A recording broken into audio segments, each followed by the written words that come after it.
senior representative from the World Bank, senior government officials and distinguished guests, ladies and gentlemen, good morning. Thank you for joining us in this important and timely policy dialogue. For those of you visiting Mogadishu for the first time, please accept our warm welcome. If you will, I hope you will get to enjoy the ambience of the cloudy skies and cool breeze of the Indian Ocean. It is one of the unique blessings we get to enjoy here free of charge. On a more serious note, despite being blessed with remedial source, Somalia has continued to face many challenges, especially since the collapse of the central government in 1991 and inducing instability. Recurring natural disasters, food insecurity, armed conflicts, and inadequate financial resources have only worsened the situation, resulting in widespread displacement and poverty. However, insecurity, the absence of effective governance, and the impeded self-delivery of essential services have perhaps had the most significant impacts on the fabric of societies in Somalia. With the generous help of our friends and partners, including the World Bank, the successive Somali governments in the past decade have succeeded in achieving significant progress, especially when it comes to establishing and rehabilitating government institutions and enhancing security and service delivery. The focus has been mainly on laying down the groundwork for reconciliation, stabilization, and ensuing reforms. Much has been achieved. We have developed modern legal frameworks, governance structures, public financial management process, restructured key institutions, developed an inclusive path for political reform, and put in place the structure for linking international support to country priorities. The World Bank's dedicated support, especially throughout the HIPC process, has been a key factor facilitating and driving this change. And for that, we will forever be grateful. Ladies and gentlemen, Somalia today stands at a crucial point in its history, transitioning from a state that used to be characterized by institutional failure and internal conflict to a more peaceful and stable democracy ready to welcome large-scale investments. Our government came into office at the time country was reeling from coincidence of triple shocks, consistent and severe droughts, locust infestations, and the COVID-19 health emergency.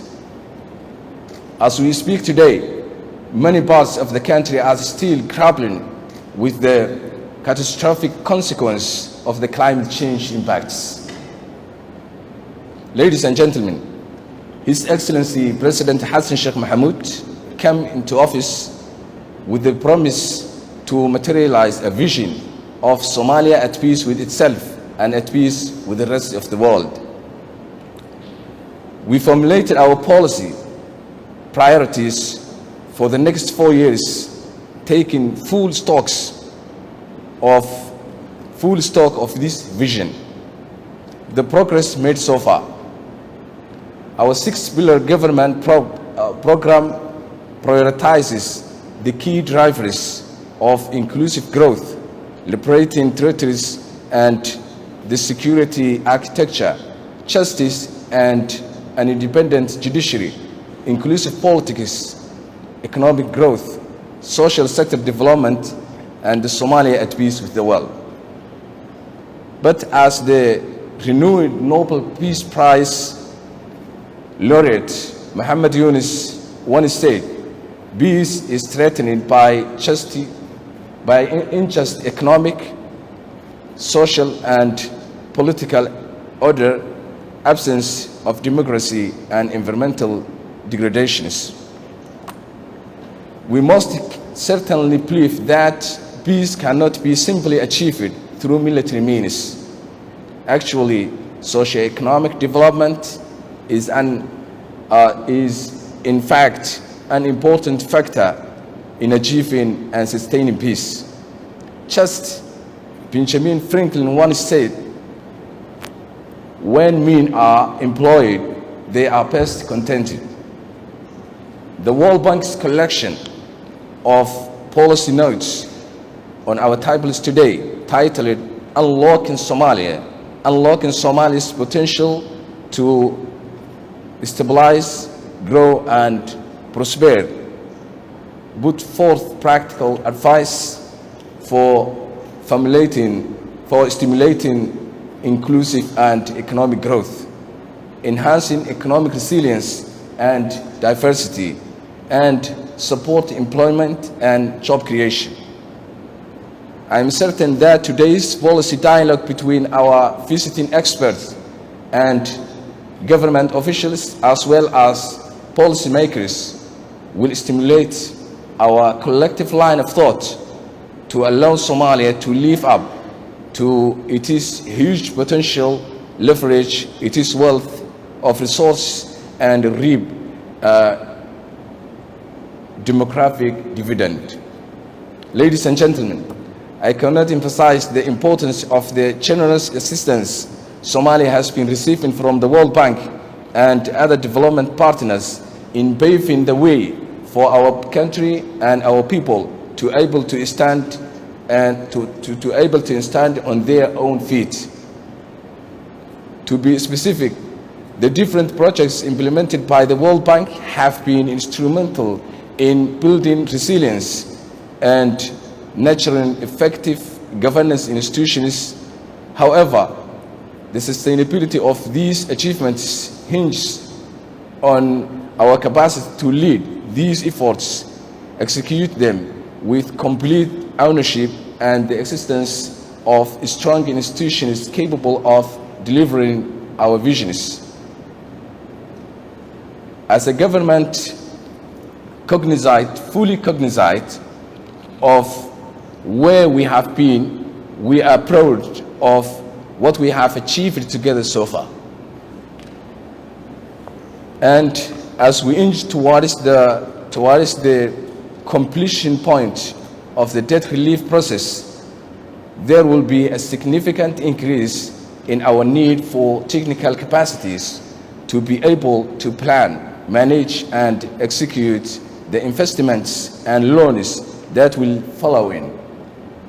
I firmly believe that strengthening state institutions is the most fundamental step in sustaining growth and development in Somalia. Therefore, I would like to underscore the importance of maintaining this momentum by continuing capacity building efforts and providing strong technical support for key institutions. To conclude, ladies and gentlemen, on behalf of the people and the government of Somalia, I would like to once again thank you for your unshakable support. We look forward to our continued partnership in the next few years. Thank you very much.